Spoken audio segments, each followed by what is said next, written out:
Shalom, salam sejahtera bagi Bapak Ibu Saudara-saudara, anak-anak yang dikasihi oleh Tuhan Yesus Kristus.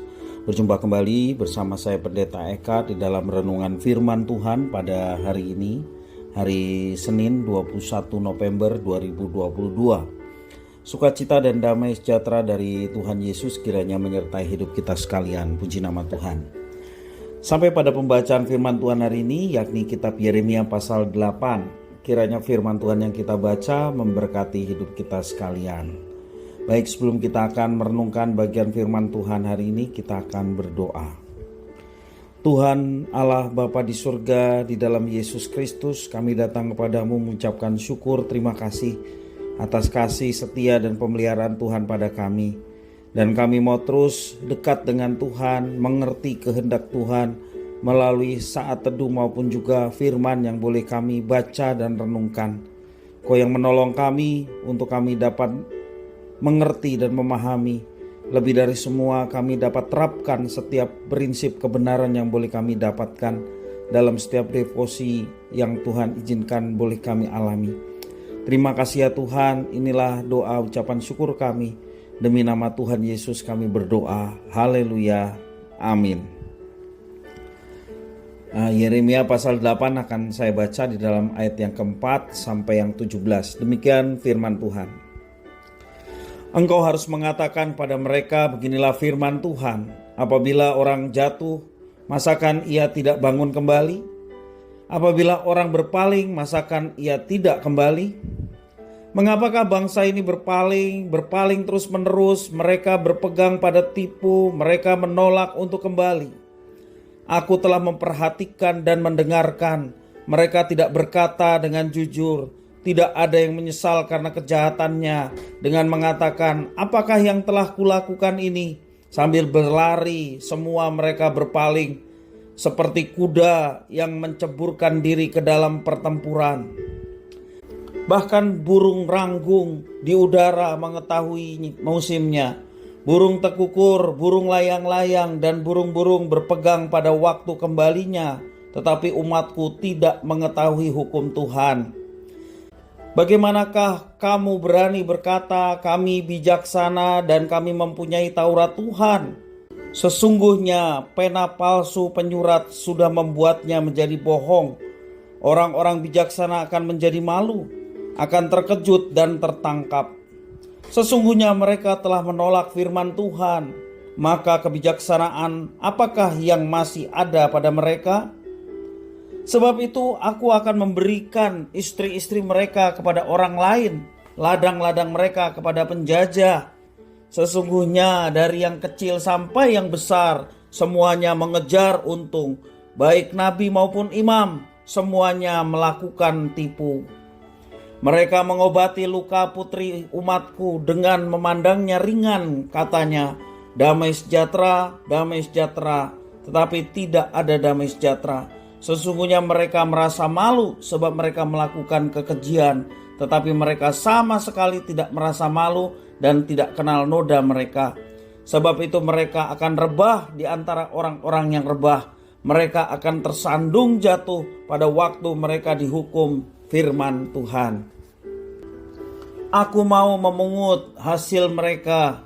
Demikian firman Tuhan. Tetapi tidak ada buah anggur pada pohon anggur. Tidak ada buah ara pada pohon ara. Dan daun-daunan sudah layu. Sebab itu aku akan menetapkan bagi mereka orang-orang yang akan melindas mereka. Mengapakah kita duduk-duduk saja? Berkumpullah dan marilah kita pergi ke kota-kota yang berkubu dan binasa di sana. Sebab Tuhan Allah kita membinasakan kita, memberi kita minum racun, sebab kita telah berdosa kepada Tuhan. Kita mengharapkan damai, tetapi tidak datang sesuatu yang baik. Mengharapkan waktu kesembuhan, tetapi yang ada hanya kengerian. Dengus kuda musuh terdengar dari Dan. Karena bunyi rikik kuda jantan mereka gemetarlah seluruh negeri. Mereka datang dan memakan habis negeri dengan isinya, kota dengan penduduknya. Lihatlah, aku melepaskan di antaramu ular-ular beludak yang tidak dapat dimantrai yang akan memagut kamu. Demikianlah firman Tuhan. Bapak Ibu, saudara-saudara yang dikasihi oleh Tuhan Yesus Kristus, terhadap diri sendiri setiap orang selalu menginginkan semua yang asli. Persoalannya, untuk mendapatkan yang asli dibutuhkan usaha dan biaya yang mahal. Sedikit saja orang yang bersedia melakukan usaha dan sungguh-sungguh berusaha serta mengeluarkan biaya mahal untuk mendapatkan yang asli. Celakanya ada saja pihak-pihak yang melihat, memanfaatkan dan mengambil keuntungan dari mereka yang ingin memiliki semua tanpa usaha dan biaya. Lalu muncullah berbagai macam produk sepertinya asli, namun produk itu adalah palsu. Tidak hanya dalam bentuk materi, tetapi juga dalam bentuk non-materi. Lebih celaka lagi, ternyata peminatnya jauh lebih banyak daripada yang asli. Asli tapi palsu, aspal. Pola seperti ini sudah terjadi sejak dahulu kala, ya. Dan bacaan firman Tuhan hari ini mencatat bahwa kepalsuan bukanlah hal yang aneh dan asing, sebab zaman dulu pun sudah ada yang namanya kepalsuan. Yehuda enggan untuk kembali kepada yang benar, dikatakan dalam ayat yang keempat. Kemudian dijelaskan mereka semua berpegang pada tipu daya. Diulang 3 kali, ayat 5, 10, dan 11. Mereka tidak jujur, mereka tidak merasa malu, dan menuduh Tuhan Allah melakukan kejahatan. Mereka yang jahat di hadapan Tuhan, tetapi justru mereka yang menuduh bahwa Tuhanlah yang melakukan kejahatan atas mereka. Dengan semua daftar kejahatan yang dilakukan oleh bangsa Israel, maka tidak ada pilihan lain kecuali mengatakan bahwa Yehuda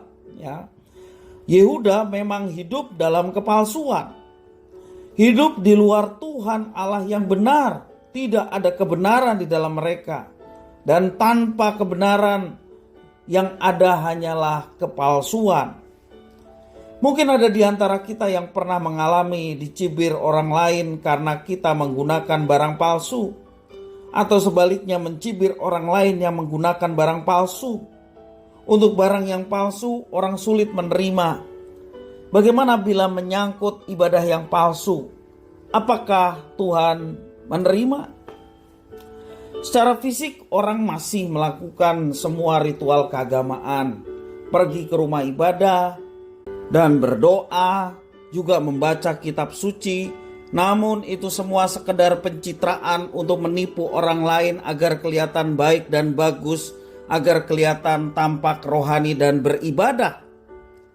Bila ibadah kita lakukan ternyata palsu, maka Tuhan bukan saja akan menolak, tetapi juga akan memberikan sanksi terhadap umat yang memiliki kepalsuan dalam ibadah. Bukan berarti orang tidak boleh pergi ke rumah Tuhan untuk beribadah, tidak boleh berdoa, tidak boleh membaca kitab suci. Boleh, bahkan harus. Namun, lakukanlah semuanya itu dengan kesungguhan.